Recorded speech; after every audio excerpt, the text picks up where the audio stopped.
प्रिय मित्रों, स्वागत है आपका आपके अपने चैनल स्टडी विद प्रदीप पे। दोस्तों, जैसा कि आप जानते हैं कि हम लोग टीजीटी, पीजीटी, एलटी और जीआईसी के लिए एनसीईआरटी की क्लास कर रहे हैं। इस क्लास में हम लोगों ने अभी तक जड़ पढ़ लिया, तना पढ़ लिया, जो एक लगातार आगे बढ़ रहा है। उसके पहले के 4 अध्याय हमने पूरा कर लिए हैं। यह दूसरी यूनिट है और दूसरी यूनिट के पहले अध्याय में हमने जड़, तना के बाद अब पत्ती का नंबर है उसे पढ़ने चल रहे हैं। यह आने वाले फ्यूचर में आपकी सफलता का एक नींव तैयार कर रहा है, जिससे आप अपने जीवन में सफलता प्राप्त कर सकते हैं। साथ में ही मैं आपको बता दूं कि चैनल के द्वारा एक और सीरीज चलाई जा रही है सेल्फ इवोल्यूशन की, या उसे आप कह सकते हैं कि सेल्फ डेवलपमेंट सीरीज है, जिसमें आपको एक सेल्फ इवोल्यूशन प्रोग्रेसिव प्लानर दिया जा रहा है। SEPP उसका नाम रखा गया है, सेल्फ इवोल्यूशनरी प्रोग्रेसिव प्लानर है। उसे आप ज़रूर परचेज करें, आपके लिए अच्छा होगा। आप उसे उसके लिए अन्य वीडियो देख लीजिएगा, वहाँ पे एक वीडियो है क्या है SEPP, तो उसे आप ज़रूर देखिएगा, उसमें आपको सारी जानकारी मिल जाएगी। तो बात कर रहे थे यहाँ पे पत्ती के बारे में। तो पत्ती जो होती है पार्श्वी, पार्श्वी मतलब होता है लेटरल साइड में। चपटी आप जानते हैं फ्लैट एंड होती है। संरचना होती है जो तने पर लगी रहती है। ये तो आप सभी लोग जानते हैं कि पत्ती जो होती है वो लेटरल होती है, ठीक है, चपटी होती है, ठीक। उसके बाद ये तने पर लगी रहती है। यह गांठ पर होती है, कहाँ पे? जहाँ पे पौधों में गांठ पाई जाती है। जब आप देखे होंगे पत्तियों को तोड़ देते हैं, जैसे मान लेते हैं कोई तना है और यहाँ से आपने पत्ती को तोड़ दिया, तो ऐसे यहाँ पे गड्ढा दिखाई पड़ता है, ठीक है, गांठ पर होती है। और इसके कच्छ में कलियां होती हैं। अब इसी का जो हिस्सा होता है उसी में कली बनती है, आपने देखा होगा, गेंदा ओदा में देखा होगा, ठीक है। कच्छी कली के बाद शाखा में विकसित हो जाती हैं। पत्तियां प्रारंभ में शीरस्थ मेरिस्टम से निकलती हैं। कहाँ से निकलती हैं? शीरस्थ मेरिस्टम से। शीरस्थ मतलब आप जानते हैं एपिकल मेरिस्टम कहते हैं। इसे क्या कहते हैं? एपिकल मेरिस्टम से निकलते हैं। जब आपने पढ़ा होगा तो इसको पढ़ा होगा कि एपिकल मेरिस्टम होता है, इसे एपिकल मेरिस्टम कहते हैं, इसे लेटरल मेरिस्टम कहते हैं और इसे इंटरकैलरी मेरिस्टम कहते हैं। 3 प्रकार के मेरिस्टमेटिक टिश्यू होते हैं। तो एपिकल मेरिस्टम से किसका फॉर्मेशन होता है? शीरस्थ मेरिस्टम से पत्तियों का निर्माण होता है, ठीक है। पत्तियां अग्राभिसारी मतलब आगे की तरफ रूप में लगी रहती हैं, ठीक। पत्तियां आगे ही होती है, पौधे का अगर ऊपरी हिस्सा देखा जाए तो पत्तियां आगे की तरफ ही होती हैं। ये पौधों के बहुत ही महत्वपूर्ण कायिक अंग है। कह रहा है पौधों का महत्वपूर्ण कायिक अंग है, इसलिए कायिक मतलब होता है वेजिटेटिव, अंग मतलब होता है ऑर्गन, इंपॉर्टेंट, यानी ये बहुत मेजर इंपॉर्टेंट ऑर्गन है। चूंकि बहुत लिखा गया है तो बहुत महत्वपूर्ण यह आर्गन है। और यह आर्गन किसका काम करता है? फोटोसिंथेसिस का काम करता है। आप जानते होंगे फोटोसिंथेसिस का काम करता है, इसलिए ये पौधों को भोजन निर्माण करके देता है, इसलिए सबसे महत्वपूर्ण ऑर्गन है। जैसे आपके घर का सबसे महत्वपूर्ण ऑर्गन क्या होता है? किचन होता है, जहाँ पे भोजन पकता है। अब भोजन ही नहीं होगा, ताकत ही नहीं आएगी, तो भोजन ही इसका सबसे महत्वपूर्ण ऑर्गन होता है। और भोजन बनाने का काम कौन करता है? पत्तियां करती हैं।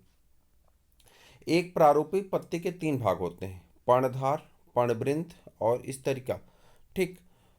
पत्ती पर्णधार की सहायता से तने से लगी होती। किससे लगी होती? पर्णधार की सहायता से। किससे लगी रहती? तने से लगी रहती। यानी पत्ती जो लगी रहती तने से, किसकी सहायता से लगी रहती? पर्णाधार की सहायता से तने से लगी रहती। और इसके आधार पर कुछ पार्श्व छोटी छोटी पत्तियां भी निकल आती। जैसे मान लो ये कहीं पत्ती है, तो यहाँ पर आप देखें छोटी छोटी और पत्तियां निकल आती हैं यहीं से, तो ये पत्तियां छोटी छोटी निकल आती हैं, अच्छी बात है। इन्हें अनुपर्ण कहते हैं। इन्हें क्या कहा जाता है? अनुपर्ण कहा जाता है। एक बीच में पर्णधार चादर की तरह फैले तने को पूरा आंशिक रूप से ढक लेता है, ठीक। कुछ लेग्यूमी तथा कुछ पौधों में पर्णधार फूल जाते हैं। ऐसे पर्णधार को पर्णवृंतल्प यानी पल्बाइंस कहते हैं। पर्णवृंत पत्ती की इस तरह सजाता है जिससे कि अधिकतम सूर्य का प्रकाश मिल सके। आप देखो, ध्यान से देखो इसको। कह रहा है पर्णवृंत जो होता है पत्ती को इस तरह से सजाता है कि जिससे सूर्य का मैक्सिमम प्रकाश इससे मिल सके। यानी नीचे वाला मोटा फैला हुआ होगा सबसे ज़्यादा, उसके बाद ऊपर वाली छोटी छोटी पत्ती होगी, एकदम ऊपर वाली सबसे छोटी पत्ती होगी। तो इससे क्या होगा कि जब ये हिस्से होंगे सब पे सूर्य का प्रकाश बराबर बराबर पड़ पाता है, ठीक। अनुपर्ण आप देख पा रहे हैं, इसे अनुपर्ण कहा जाता है। मतलब यहाँ से पत्ती निकली है और पत्ती के सिरे से ही एक छोटी सी पत्ती और निकल रही, उसे अनुपर्ण कहते हैं। इसी को पत्राबिंद कहते हैं, ठीक। एक अच्छस्त कलिका है और ये पत्राकार है। उसके बाद इधर आ जाएं तो यहाँ पर देखिए इस तरीका है। इस तरीका मतलब जो स्तर होता है पत्ती का पूरा, उसी को इस तरीका कहते हैं। अनुपर्ण आप देख पा रहे होंगे, क्लियर है। अब यहाँ पा जाते हैं, कह रहा है पत लंबा पतला लचीला पर्णवृंत इस तरीका को हवा में हिलाता रहता है, अच्छी बात है, ताकि ताजी हवा पत्ती को मिल सके। इस तरीका पत्ती का हरा और फैला हुआ भाग होता है। इस तरीका क्या होता है? पत्ती का हरा और फैला हुआ भाग होता है, जिसमें सिराएं और सिरकाएं होती हैं। इसी बीच में एक सुस्पष्ट सिरा होती है जिसे मध्य सिरा कहते हैं। कह रहा है एक मोटी सी वेन, जिसे आप लोग वेन कहते हैं, मिड वेन कहा जाता है इंग्लिश में। तो ये मोटी वाली जो सिरा है इसी को क्या कहा रहा है, कह रहा है मध्य सिरा कहा जाता है। क्या कहा जाता है? मध्य सिरा कहा जाता है। सिराएं पत्ती को दृढ़ता प्रदान करती हैं और पानी, खनिज और भोजन के स्थानांतरण के लिए नलिकाओं का रूप की तरह कार्य करती हैं। विभिन्न पौधों की इस तरीका की आकृति उसके सिरे, चपटी सतह तथा कटाव में भिन्न होती है। सिरा विन्यास।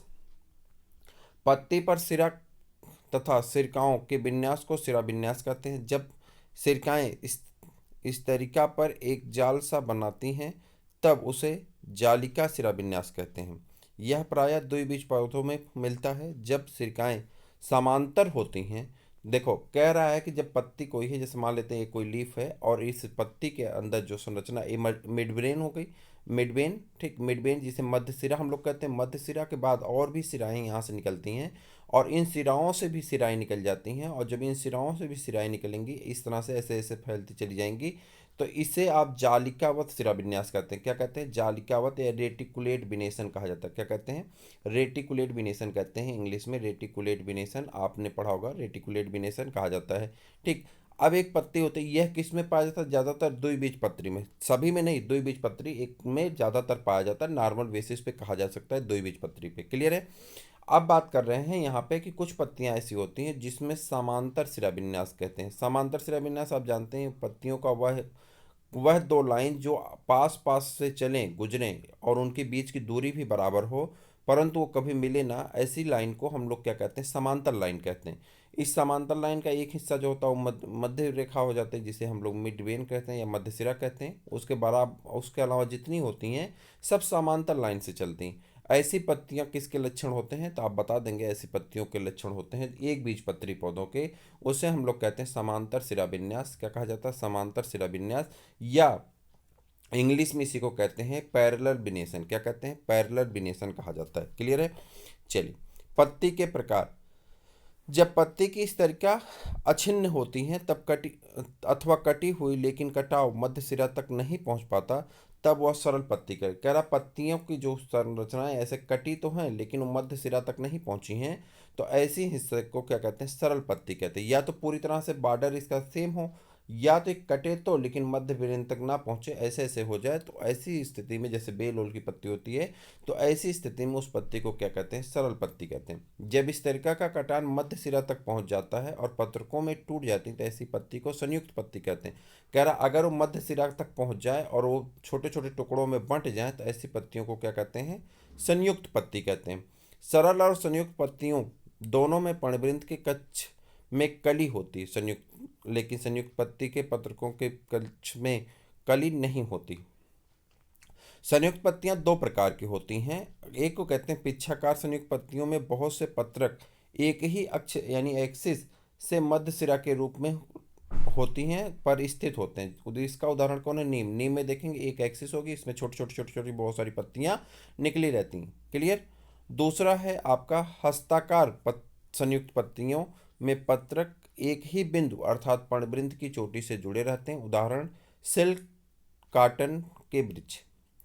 अब पर्ण विन्यास क्या होता है इसको देख लेते हैं। पर्ण विन्यास क्या है? तने अथवा शाखा पर, तने अथवा शाखा पर पत्तियों के विन्यस्त मतलब फैले रहने के क्रम को पर्ण विन्यास कहा जाता है। यह प्रायः तीन प्रकार का होता है: एकांतर, सम्मुख और चादरदार। एकांतर प्रकार के पर्ण विन्यास में एक अकेली पत्ती प्रत्येक गांठ पर एकांतर रूप से लगी रहती है। उदाहरण आपका गुड़हल है, सरसों है, सूरजमुखी है। सम्मुख प्रकार के पर्ण विन्यास में प्रत्येक पत्तियां जोड़ी में निकलती हैं और सम्मुख होती हैं। उदाहरण क्या है इसका? कैलोट्रोपिक्स यानी आग का पौधा और अमरूद का पौधा। यदि एक ही गांठ पर दो से अधिक पत्तियां निकलती हैं और वे उसके चारों ओर चक्कर बनाती हैं तो उसे चक्करदार पत्तियां पर्ण विन्यास कहते हैं। किसमें होता है?